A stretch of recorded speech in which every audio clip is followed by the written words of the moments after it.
السلام علیکم بچوں، امید ہے آپ سب ٹھیک ہوں گے۔ ہم آج کل 8th social science part history civilising the need to educating the nation chapter 8 پڑھ رہے ہیں۔ تو آج کا ٹاپک شروع کرنے سے پہلے ہم تھوڑا ریکیپچولیٹ کرتے ہیں کہ ہم نے اس سے کیا پڑھا ہے، کیونکہ ہمیں آج اس جو لیسن جو چیپٹر ہے اس کا لاسٹ پارٹ پڑھنا ہے۔ تو اگر ہم اس سے پہلے اس چیپٹر میں نظر ڈالیں گے تو ہمیں یاد آئے گا کہ جو یہاں پر اورینٹلزم یا جو یہاں پر ٹریڈیشنل ایجوکیشن تھا، اس میں جو چینجز کرنا چاہتے تھے جو برٹشرز وہ کچھ چینجز کرنا چاہتے تھے، جیسے وہ کہہ رہے تھے کہ ہم جو انڈین سوسائٹی ہے اس کو سیولائز کرنا چاہتے ہیں۔ ان کا یہ مقصد تھا کہ سیولائز ایسی ویسی ہوگی جیسے کہ یورپین کنٹریز میں ان کی ایجوکیشن سسٹم ہے، وہی ایجوکیشن سسٹم ہم یہاں پر راج کریں گے۔ تو اس سلسلے میں بہت ساری ڈیبیٹس ہوئی۔ تو کچھ لوگ جو تھے اس کے اگینسٹ تھے، کچھ لوگ جو تھے وہ اس کے فیور میں تھے۔ جیسے کہ میں نے آپ کو پڑھا ہے کہ جو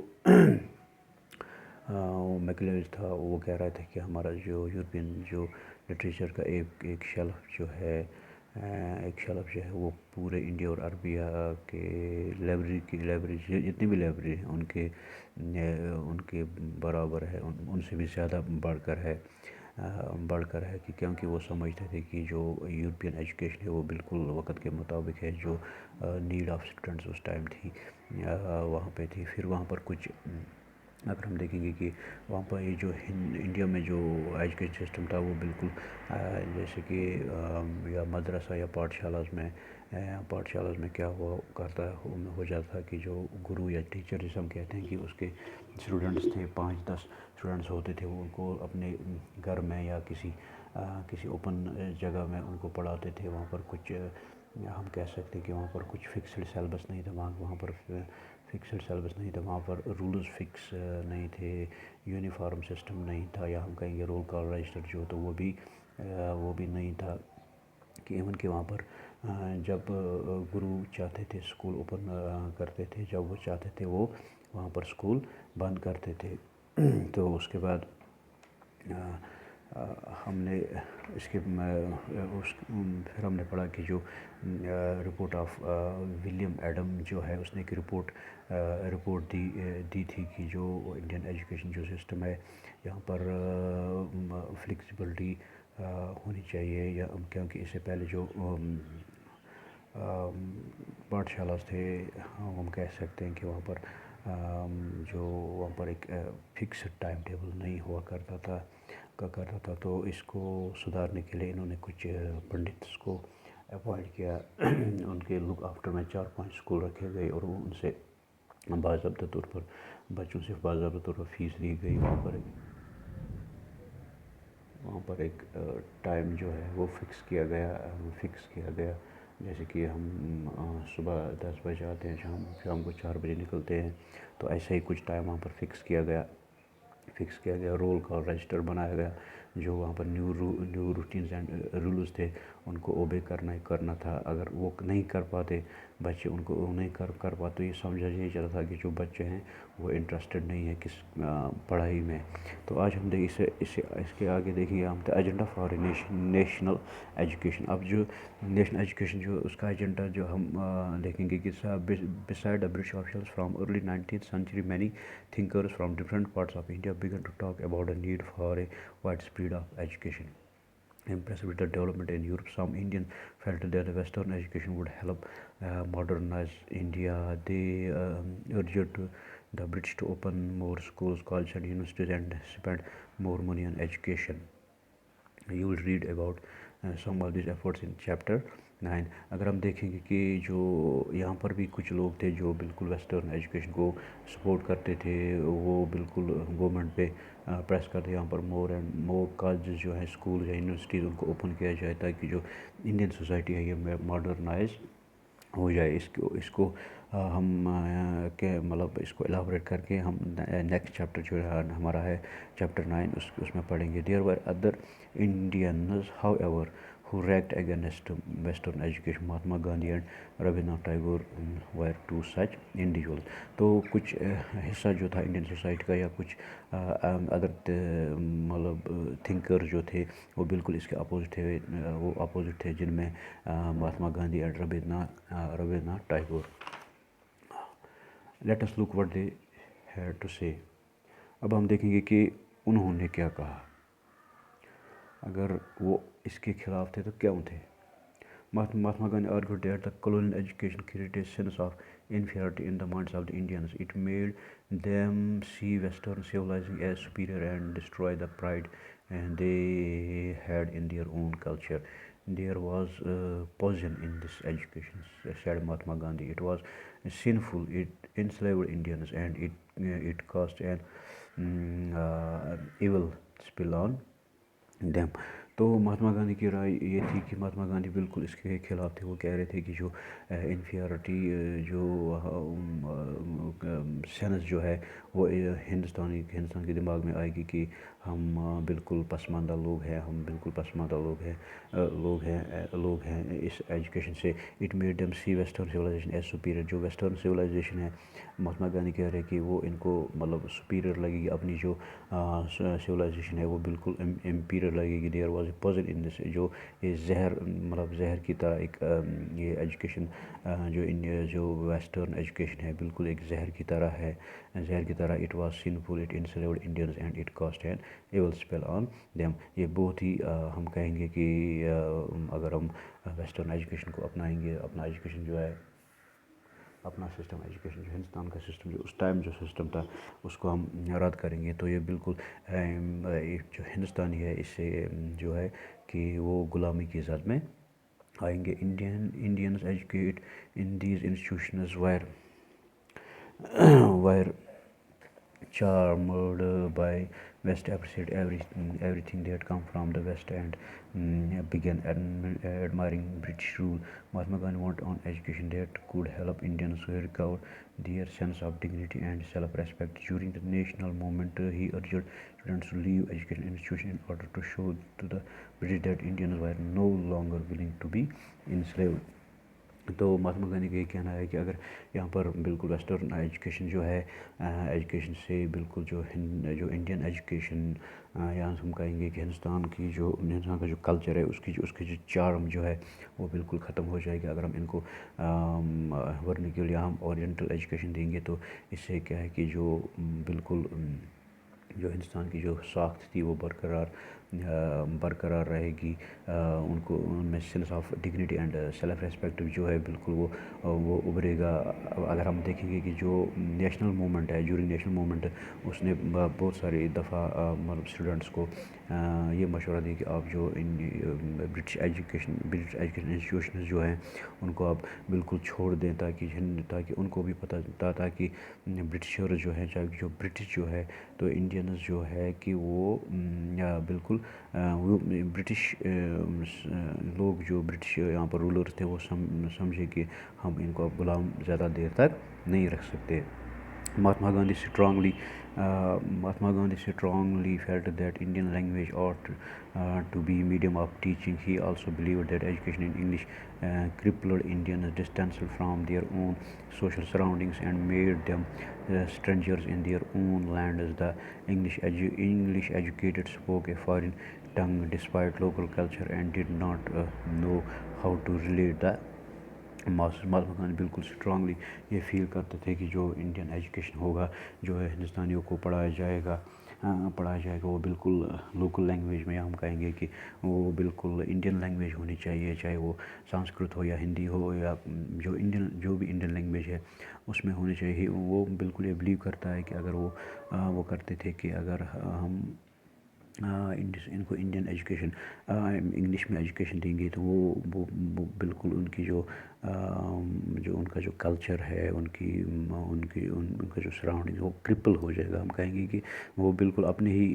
زمین پہ بالکل وہ ہم کہیں گے اجنبی بن جائیں گے, strangers in their own land. Western education, Mahatma Gandhi said, focused on regarding and writing rather than oral education or oral knowledge. It valued textbooks rather than lived experience and practical knowledge. He urged that education ought to develop a person's mind and soul. Literacy or simply learning read and write by itself did not count as education. People had to work with their hands, learn a craft and know how different things operate. This would develop their mind and their capacity to